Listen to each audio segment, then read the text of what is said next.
The Legend of the Headless Horseman of Sleepy Hollow by Washington Irving.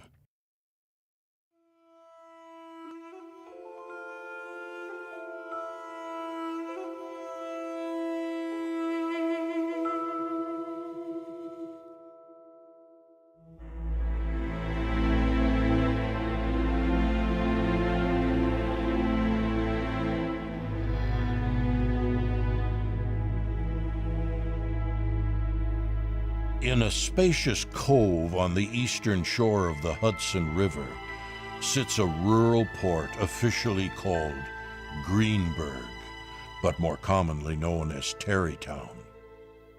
Not far from this village, perhaps about 2 miles, there is a little valley, which is one of the quietest places in the whole world.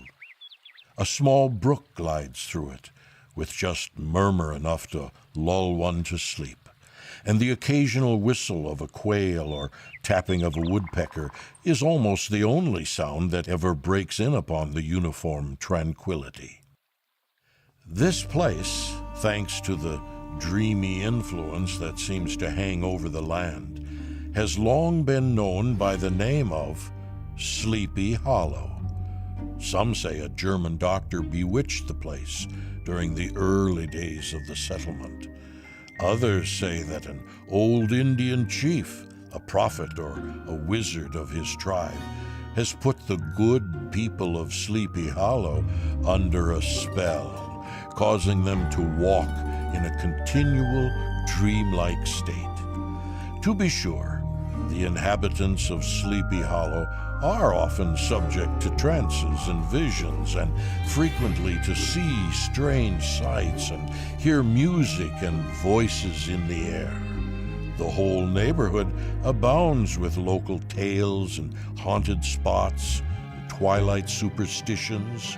Stars shoot and meteors glare oftener across the valley than in other parts of the country. The dominant spirit, however, that haunts this enchanted region is the apparition of a figure on horseback without a head.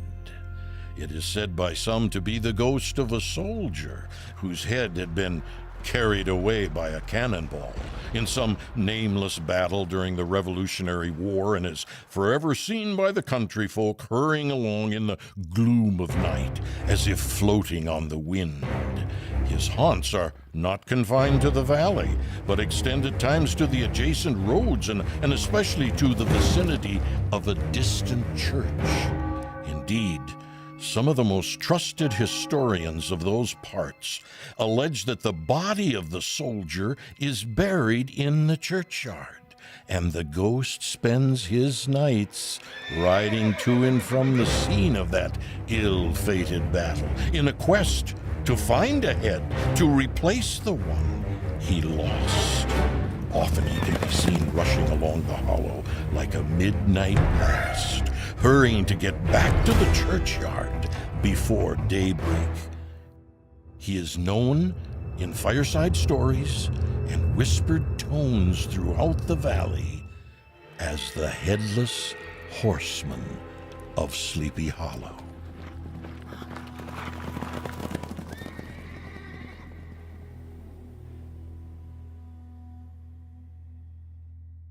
In this never-changing sleepy town, a schoolmaster named Ichabod Crane lived for a time. Crane was an apt name for the man, tall and lanky as he was, with narrow shoulders, long arms and legs, and hands that dangled a mile out of his sleeves, feet that might have served for shovels, and his whole frame most loosely hung together.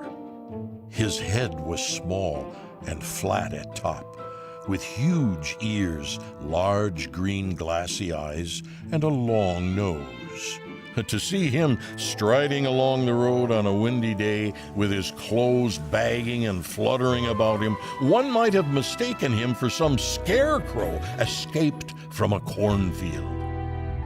His schoolhouse was a low building, just one large room, rudely constructed of logs, the windows sporting holes patched with the pages of old notebooks. It stood in a rather lonely but pleasant location, just at the foot of a woody hill, with a brook running close by and a birch tree growing at one end of it. The low murmur of the students' voices might be heard there on a drowsy summer's day, like the hum of a beehive, interrupted now and then by the authoritative voice of the teacher. But when school hours were over, Crane might even be the companion and playmate of the larger boys, and on holiday afternoons would walk some of the smaller ones home, those who happened to have pretty sisters or good housewives for mothers, noted for their talents in the kitchen. Indeed, it benefited him to keep on good terms with his students. The pay for a teacher was small and would have been barely sufficient to keep him fed, for although a skinny man, he ate a lot. So he stayed, according to country custom in those parts, at the houses of the farmers whose children he instructed. With these families he lived a week at a time, going the rounds of the neighborhood with his meager worldly goods tied up in a cotton sheet. To make up for the burden of his large appetite to those families that would, no doubt, feel the strain of having to house and feed yet another body, even if only for 1 week at a time, the teacher had ways of appearing both useful and agreeable. He would occasionally help the farmers with the lighter jobs on the farm, making hay, mending fences, cutting wood for winter fires, and at the schoolhouse he ruled over his little empire sternly, but was able to lay that aside in the home of his hosts and become wonderfully gentle and charming. He found favor in the eyes of the mothers by pampering the children, particularly the youngest, and with a smile would sit with a child on one leg while he rocked a cradle with the other for hours at a time. It benefited Crane to be a man of many talents, not the least of which was singing. This was something he gladly demonstrated on Sundays as he took his place at the front of the church with a band of chosen accompanists, and where, in his own mind, he earned the admiration of all those around him, or at least he indulged himself in believing all the women. For the schoolteacher is generally a man of some importance among the women in places such as Sleepy Hollow, being considered a person of gentlemanlike manner with vastly superior tastes and accomplishments than those of the rough country locals. Oh, how smug he was as he walked, flanked on all sides by women, along the banks of the mill pond, as the sheepish country bumpkins stood back, envying him. From his transient life, he was also a kind of traveling newsman, carrying a load of local gossip from house to house, so that his appearance was always greeted with a certain amount of excitement and anticipation. Moreover, he could keep his hosts entertained by perfectly reciting Cotton Mather's History of New England Witchcraft, in which, by the way, he most firmly believed. He was, in fact, as interested in the extraordinary as one could be, and his residence in this spellbound region only served to increase his appetite for the macabre. No tale was too monstrous, too grotesque for his liking. He could often be found, once he had dismissed school, lying stretched in the clover bed by the schoolhouse, reading Mather's direful tales until the setting sun made it impossible to read any more. Then, as he made his way past swamp and stream and dense woodland back to the farmhouse he happened to be staying at that week, every sound in the gathering dusk only further fueled his excited imagination. At that witching hour, the the moan of whip-poor-will from the hillside, the boding cry of the tree frog, the dreary hoot of the owl, or the sudden rustling of birds in the thicket would make his heart flutter with a thrill. The fireflies, too, which sparkled most vividly in the darkest places, startled him now and then, and if by chance a huge blockhead of a beetle came winging his blundering flight against him, the poor crane was ready to give up the ghost, with the idea that surely he had just been struck by a witch's cane. His only rescue to drown such thoughts or drive away the evil spirits was to sing aloud, and the good people of Sleepy Hollow, as he passed by their doors of an evening, would often hear his nasal melody floating from the distant hill or along the dusky road. And in winter evenings, Crane passed the time with the old country wives as they sat spinning wool by the fire, listening to their marvelous tales of ghosts and goblins, haunted fields and haunted brooks, haunted bridges and haunted houses, and particularly of the Headless Horseman. And he would delight the wives equally with his stories of New England witchcraft and of the direful omens and eerie sights and sounds in the air. But while Crane took pleasure in the telling of these tales in front of crackling fires and the agreeable company of old women, where no shadowy corner dare hide a phantom spirit, his joy of the evening was quickly dissolved by the terror of walking home alone later that night. Every shadow became a fearful shape. Every glare of the snowy night seemed grim and ghastly. Snow-covered shrubs became sheet-covered ghosts, and his own footsteps crackling on the frozen earth were mistaken for the sound of someone sneaking up behind him. Every howl of the wind in the trees, every whoosh of a passing cold blast was sure to be a signal that the Headless Horseman was now upon him.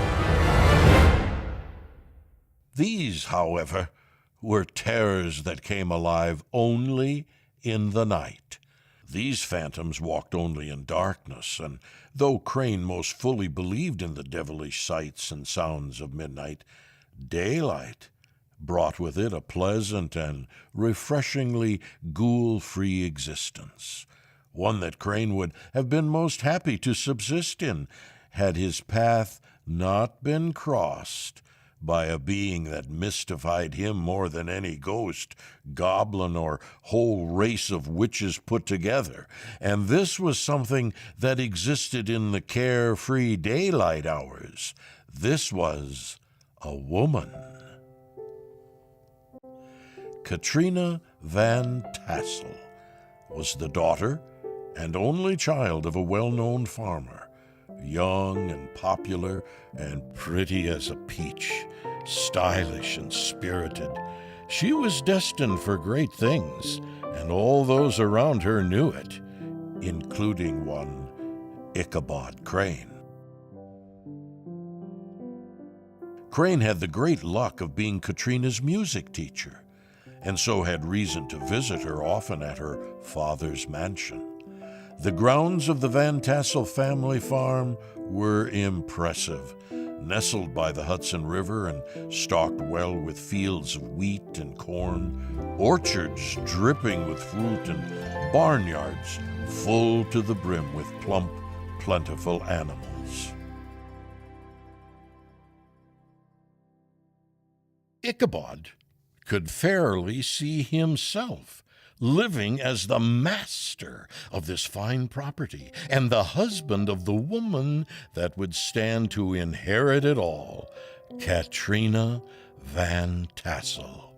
His heart yearned for her, danced at the thought of the family he might have with her, and though he could fairly burst with the daydream of a life he so completely and thoroughly composed for them, his quest for Katrina's affections would be much more difficult to secure in real life. For Ichabod Crane was not the only of Katrina's admirers. Not surprisingly, she had almost an entire army of suitors that Crane had to compete with. And while he could discount the scores of rough country boys practically jumping over one another to get to her, there was one person that Crane considered a true adversary. Brom Van Brunt was exactly the kind of person you would not want to compete with in the arena of romance. He was handsome and capable, nicknamed Brom Bones due to the crushing strength of him, and although he had a local reputation as a bit of a troublemaker, that seemed to only add to his charm and natural status as a leader. And much to Crane's annoyance, he too had pegged Katrina Van Tassel as the object of his affections. A weaker man may have bowed out of such a challenge, but Crane refused to even acknowledge the competition. While Brom Bones tried to impress Katrina with various acts of youthful chivalry and bravado, Crane advanced in a quieter manner. As Katrina's music teacher, Crane had good reason to be at Katrina's house on a regular basis. And while there, not only did he have the opportunity to charm his lovely muse, but also her parents. Eventually, Crane, with the trust of Katrina's adoring parents, was able to exchange his music lessons with Katrina for long walks through the orchards or afternoons spent under the shade of a nearby elm. Crane would not even acknowledge Brom Bones as a rival for Katrina's heart. And Brom, understanding finally that Crane was not to give up his quest for Katrina, would not openly spar for her affections with a stubborn schoolmaster. No, Brom preferred a much more sneaky approach to beating Crane in the race for Katrina's hand. It was thus that Crane found himself the victim of 1,000 petty humiliations at the hands of Brom or one of his friends, whether discovering himself locked out of his own schoolhouse in the morning or finding the schoolhouse itself vandalized and topsy-turvy. Poor Ichabod became the butt of endless practical jokes implemented by that bully Brom Bones. But the very worst of the ridicule was saved for when Katrina was present, and Brom, he spared no opportunity to embarrass the schoolteacher in front of her. In fact, no one will soon forget the Sunday service that saw Crane in his usual place at the front of the church, where he smiled gently at Katrina in her family's pew, then opened his mouth to sing the first note of his regular performance, and found himself competing in song with a warbled yowl of a dog outside the open window that Brom had taught to whine on command, and of course commanded the dog to begin at the exact moment that Ichabod was to begin too.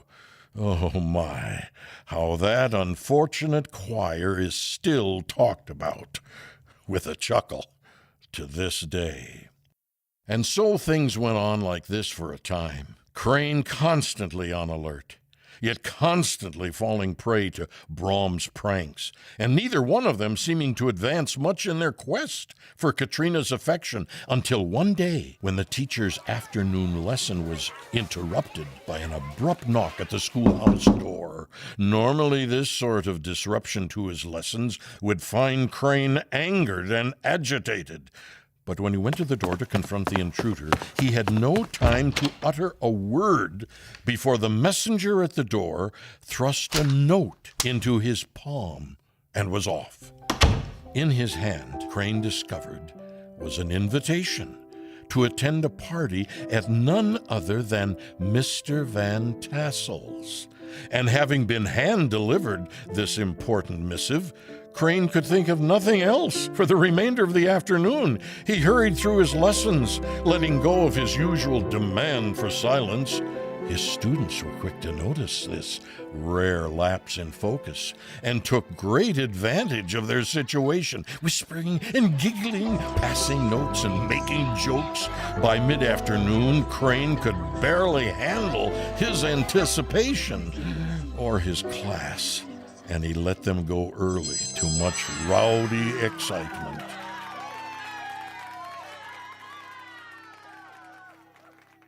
Crane spent the remainder of his afternoon preparing for the party, spending much more time than he usually did on his appearance, even making arrangements with his current host, a grumpy old farmer named Hans van Ripper, to borrow a horse so that Crane could make a respectful and stately entrance to the party.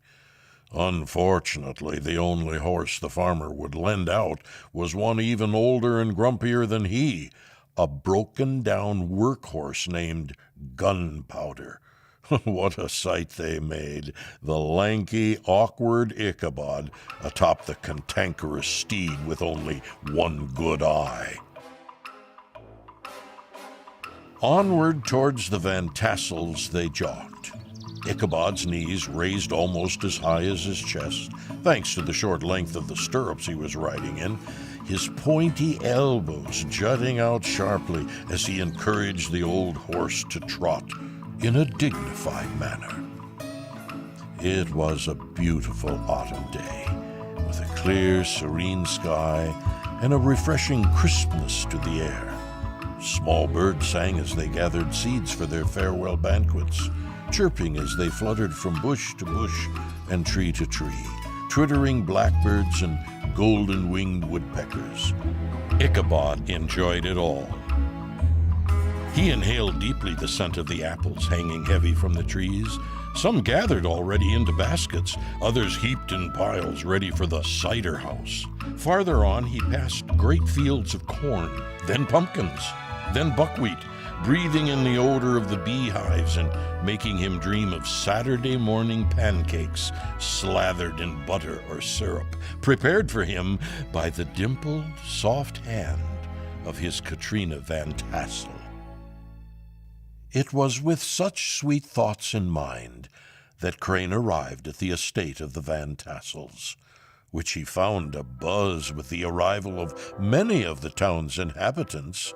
The men were dressed in their finest garments, and the women in even finer, arms laced through their daughters as they entered the grounds. But it was that Brom Bones, however, that was the hero of the scene, having come to the gathering on his favorite steed, Daredevil, a creature like himself, full of mettle and mischief, and which no one but himself could manage. He was in fact noted for preferring wild horses and quick to perform all kinds of tricks that kept the rider in constant risk of breaking his neck. Brom felt that a well-broken horse was unworthy of a lad of his spirit, though truth be told, Brom was little more than a show-off. But Ichabod's mood could not be tarnished by even this obnoxious performance. And as he entered the Van Tassels' house, there was a feast like no other. Tables laid full of platters upon platters of sliced ham and smoked beef, broiled fish and roasted chickens, not to mention the luxurious selection of cakes and pastries and cookies and pies and preserves and seemingly every last thing the autumn harvest could become in the hands and talents of the Dutch countryside cooks. Such a banquet deserves to be discussed and admired at great length. But luckily, our Ichabod Crane will help to move the story along by being not so much in a hurry to discuss the spread, but to eat it.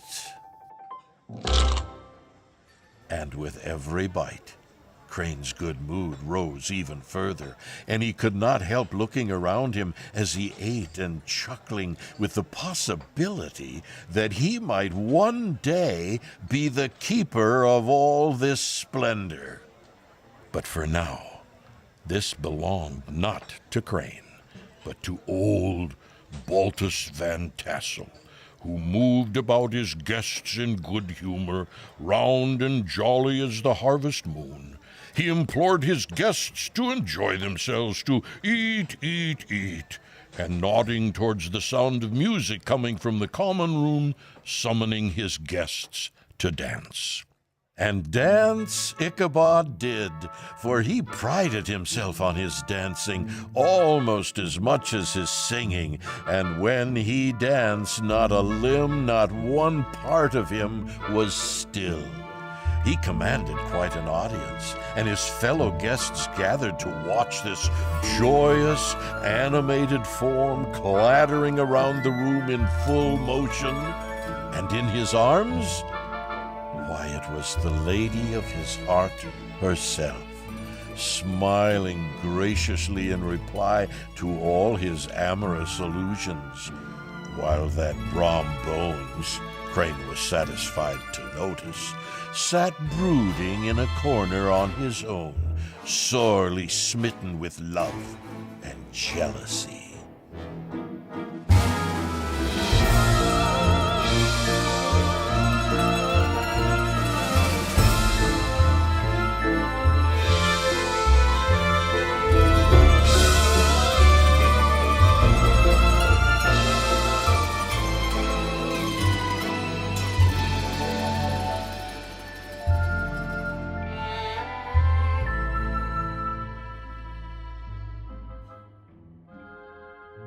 Regrettably, the dance eventually ended, and Crane had to relinquish his love to the crowd of people eager for her attentions. Crane made his own way through the party until he was attracted to a group of the older folks who, with old Van Tassel, sat gossiping about former times, drawing out long stories of the war. There were stories of triumph and of defeat, of great misadventure and great mischief, the latter eliciting gales of laughter from both the storyteller and his audience. There were tales of soldiers that had exhibited shows of the greatest skills and bravery in combat, and those that had to rely on little more than luck to get them through. The stories turned to that of a doomed Major Andre, who, it was said, had been captured in front of an enormous tulip tree that still stood in the center of the road, towering like a giant above all the other trees of the neighborhood, forming a kind of landmark. Its limbs were gnarled and fantastic, large enough to form trunks for ordinary trees, twisting down almost to the earth and rising again into the air. The tree was universally known by the name of Major Andre's tree, and the people of Sleepy Hollow regarded it with a mixture of respect and superstition, partly out of sympathy for the fate of its ill-starred namesake, and partly from the tales of strange sights and cries and wails that could be heard emanating from the spot where Major Andre had been taken. Some mention was made also of the woman in white that haunted the dark glen at Raven Rock and was often heard to shriek on winter nights before a storm, having perished there in the snow. But the chief subject of these spooky stories was the favorite of Sleepy Hollow, the Headless Horseman, who, it seemed, had been heard from several times of late, patrolling the countryside, and it was said tethering his horse nightly among the graves in the churchyard. The churchyard provided the perfect place for a ghost to roam, hidden almost from view by locust trees and lofty elms. To look upon its grass-grown yard, where the sunbeams seemed to sleep so quietly, one would think that there, at least, the dead might rest in peace.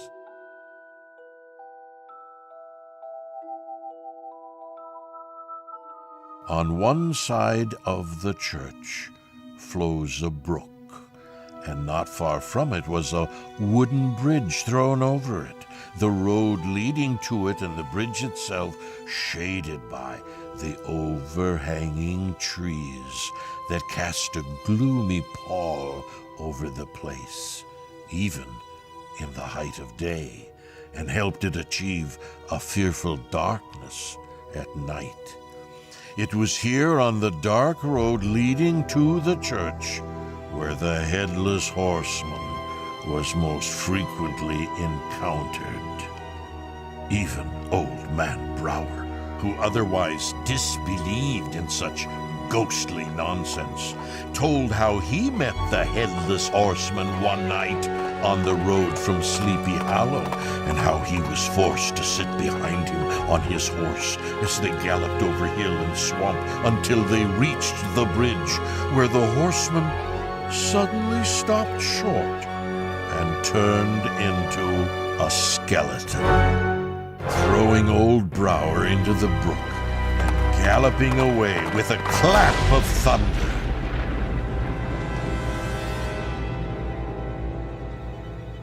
That story, however, was immediately trumped by Brom Bones, who told the crowd that, in his opinion, the Headless Horseman was no more than a heedless jockey.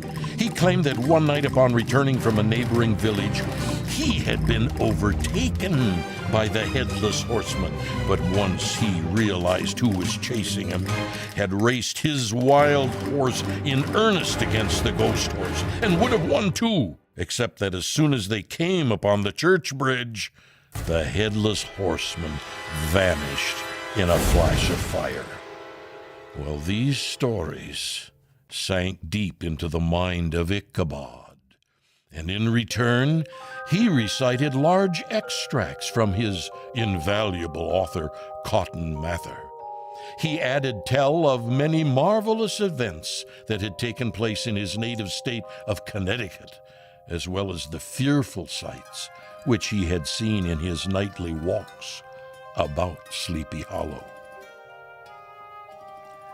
Eventually, the party broke up. Old farmers gathered their families in their wagons and rattled out towards the distant hills. Some of the younger women got onto the backs of the horses of the younger men, blushing with light-hearted laughter, and soon the house was quiet.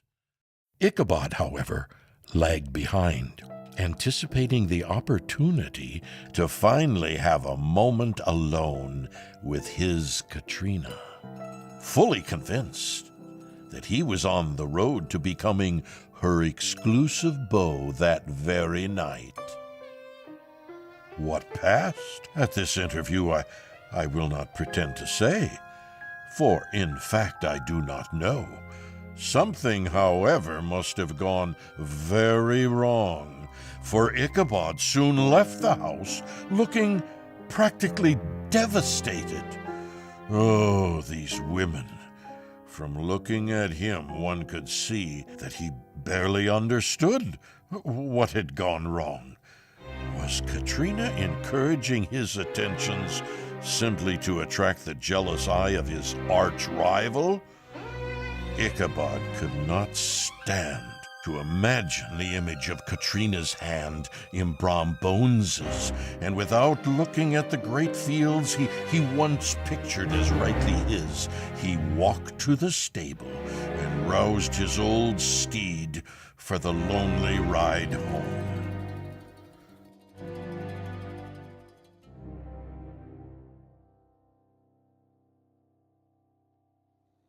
Off they strode, as dismal as the hour itself, along the roads above the river. In the dead hush of midnight, he heard the distant bark of a watchdog, or now and then the long-drawn crowing of a rooster, accidentally startled from sleep and unaware that it was not yet time to sound its alarm. The melancholy chirp of the crickets and the rasping hum of the bullfrogs in a nearby marsh accompanied him on the dark roads home. All the stories that he heard that evening of ghosts and goblins now came crowding back to his recollection. The night grew darker and darker, and the stars seemed to sink deeper in the sky. He had never felt so lonely and miserable. He was, moreover, approaching the place where many of the scenes of the ghost stories had taken place. In the center of the road stood the enormous tulip tree, its limbs gnarled and fantastic. It was here that Major Andre had been taken prisoner, and to quell his dread, Ichabod began to whistle. He was quite sure, however, that he had heard his whistle being answered, but was relieved to realize that it was in fact a blast of wind sweeping sharply through the dry branches. Suddenly, he heard a groan. His teeth chattered. He lowered himself fearfully in the saddle, but it was just the rubbing of one huge bough upon another as they were swayed about by the breeze. He passed the tree in safety, but new perils lay before him. About 200 yards from the tree, a small brook crossed the road and ran into a marshy and thickly wooded glen known by the name of Wiley Swamp. A few rough logs laid side by side served for a bridge over this stream. A dense group of oak and chestnut trees, matted thick with wild grapevines, threw a cavernous gloom over the area. To pass over this rickety bridge was the severest of trial, not to mention the fact that it was at this identical spot that the soldiers who captured Andre had hidden until they could attack the unfortunate major. This has ever since been considered a haunted stream, and fearful are those who have to pass it alone after dark. As he approached the stream, Ichabod's heart began to thump. He summoned all his courage, took a deep breath, and gave his horse half a jolt to the ribs as he attempted to dash quick as he could across the bridge. But instead of moving forward, the startled old horse turned sideways and knocked straight into a fence. Ichabod, whose fears increased with the delay, jerked the reins to the other side and urged his steed to move. But it was all in vain. Oh, his horse moved, it is true, but only to plunge to the opposite side of the road into a thicket of brambles and bushes. The schoolmaster tried desperately to write Gunpowder, who dashed forward, snuffling and snorting, but came to a jarring halt at the foot of the log bridge with a suddenness that had nearly sent his rider sprawling over his head. Just at this moment, a marshy, stomping sound by the side of the bridge caught Ichabod's sensitive ear. In the dark shadow of the grove, on the edge of the brook, he saw something huge, misshapen, and towering. It did not move forward, but seemed to grow larger in the gloom, like some gigantic monster ready to spring upon the traveler. The hair on Ichabod's head, it stood straight up in terror. He knew that it was too late to try to get his horse to turn and run. And besides, what chance could there possibly be of escaping this goblin, if that indeed is what it was? He therefore summoned up all of his courage and demanded in an unsteady voice, Who are you?" But he received no reply. Terror-stricken, he dug his heels most desperately into Gunpowder's sides, and shutting his eyes, they blasted forward past the ghost. Oh, the shadowy object also moved, and with one bound appeared in the middle of the road, just ahead of the spot that Ichabod and Gunpowder barreled towards. Ichabod opened his eyes and gazed upon the stranger. He was a horseman of exceedingly large dimensions, mounted on a powerful black horse. As Ichabod approached, the horseman made no acknowledgement of him, but moved to one side of the road, galloping easily in pace on the blind side of old Gunpowder, who was moving at a speed he had probably not reached in many years. Ichabod thought back to Brombones' story of outrunning the Midnight Horseman, and thought that he should try to do the same. The strange rider beside him, however, kept an equal pace. Ichabod pulled up and fell into a walk, thinking to get behind him. But the other rider did the same, and soon they were walking side by side again, cloaked in an eerie silence. His heart sinking, Ichabod dared to look up at his mysterious companion, whose shadow loomed in the glow of the full moon behind him. It was then that Ichabod's horror was truly realized, for in silhouette, Crane could clearly see that this giant horseman indeed was Headless. Oh, his terror rose to desperation when he realized that the head that should have rested on his shoulders was in fact sitting in his lap on the saddle. Crane kicked, and he prodded Gunpowder with all his might, hoping that the sudden run would give his companion the slip, but the headless rider was ready, his horse rearing up menacingly on hind legs, his front legs kicking high into the air before giving chase. Away they dashed through thick and thin, stones flying and sparks flashing at every bound. They had now reached the road which turns off to Sleepy Hollow, but Gunpowder, instead of keeping upon it, made an opposite turn and plunged headlong downhill to the left, to a road leading through trees for about a quarter of a mile, where it finally crosses the bridge the rider is said not to be able to pass, and just beyond which swells the green knoll and the old whitewashed church upon it.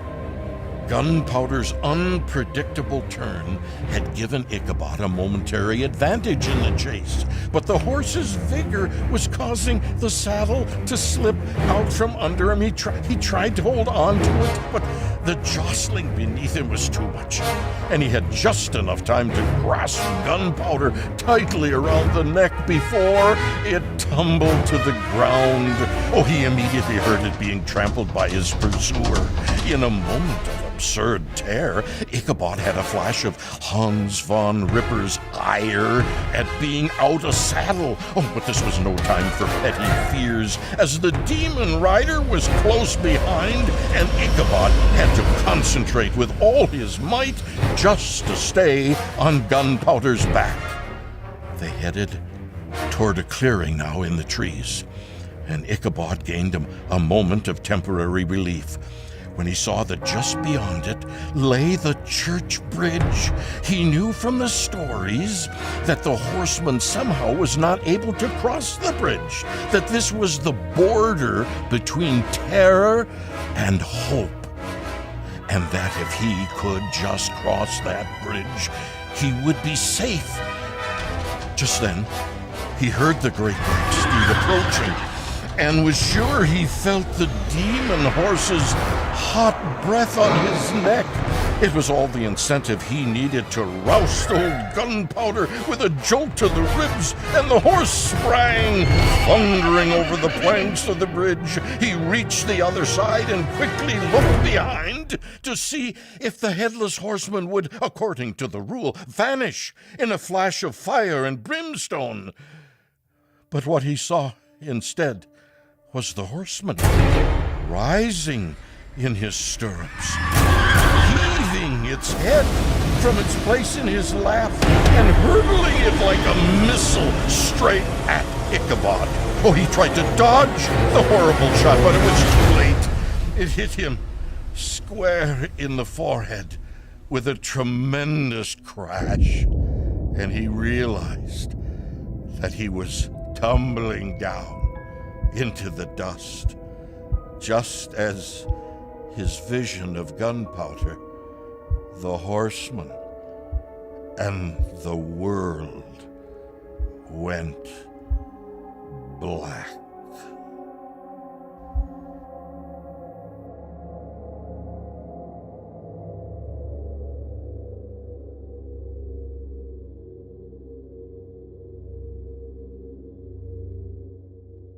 The next morning, the old horse was found, calmly eating the grass at Van Ripper's gate, missing both his saddle and the rider that was supposed to have been in it.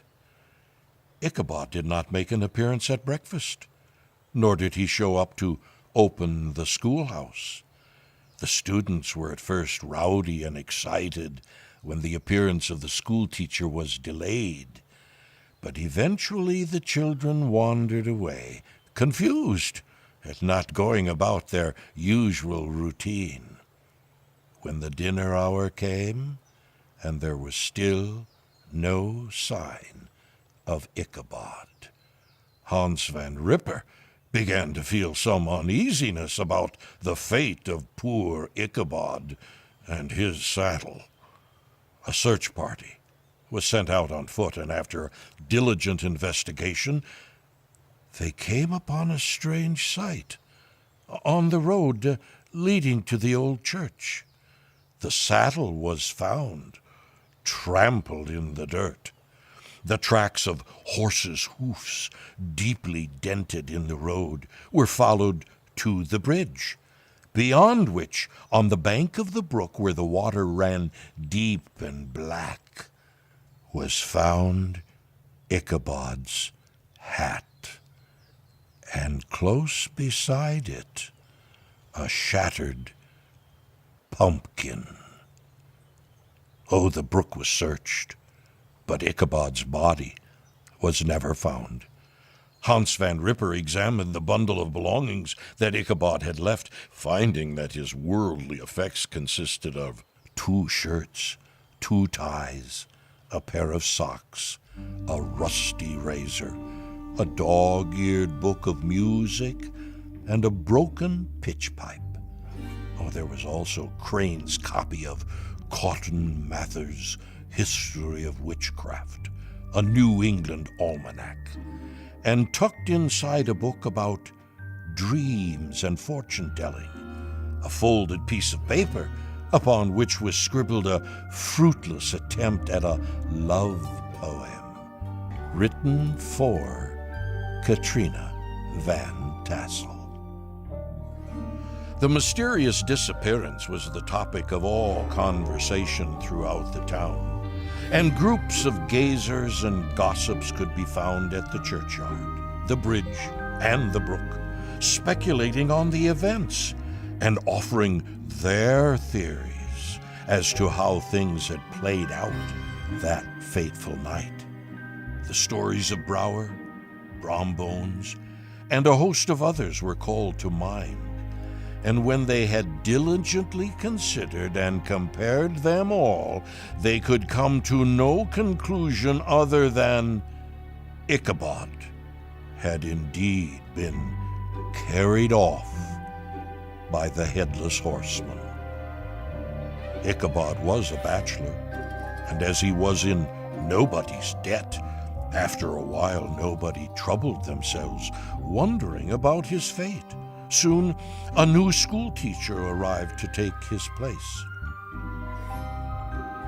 Several years later, an old farmer, upon returning from a trip to New York City, brought home word that Ichabod Crane was alive and well, that he had left Sleepy Hollow that night, partly out of fear of both the Goblin and Hans von Ripper, and partly out of humiliation at having been suddenly dismissed by Katrina Van Tassel. It was said that he had moved to a distant part of the country where he had taught school and studied law at the same time, been admitted to the Law Society, turned politician, was elected office, wrote for newspapers, and had finally been made judge in a city court. Brom Bones, too, who shortly after his rival's disappearance triumphantly married the lovely Katrina. He was said to look exceedingly knowingly whenever the story of Ichabod Crane came up, and always did he burst into a hearty laugh at the mention of the pumpkin, which led some to suspect that he knew more of the matter than he was letting on.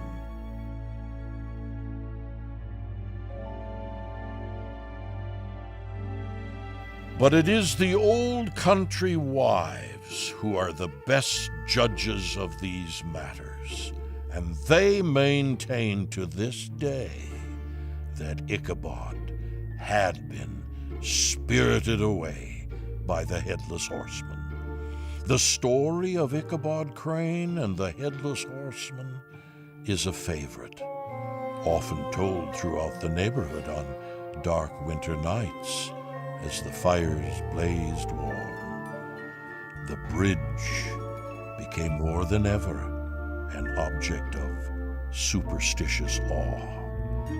And perhaps that is why the road has been altered in years of late, so as to approach the old whitewashed church from the other side, bypassing the brook altogether. The schoolhouse was eventually deserted for a larger, newer institution, and soon after fell into decay. It is reported to be haunted, the story going that if you venture there on a still summer evening, you can hear the schoolteacher coming up the road, chanting a melancholy tune as he mourned his unfortunate fate in the tranquil solitude of Sleepy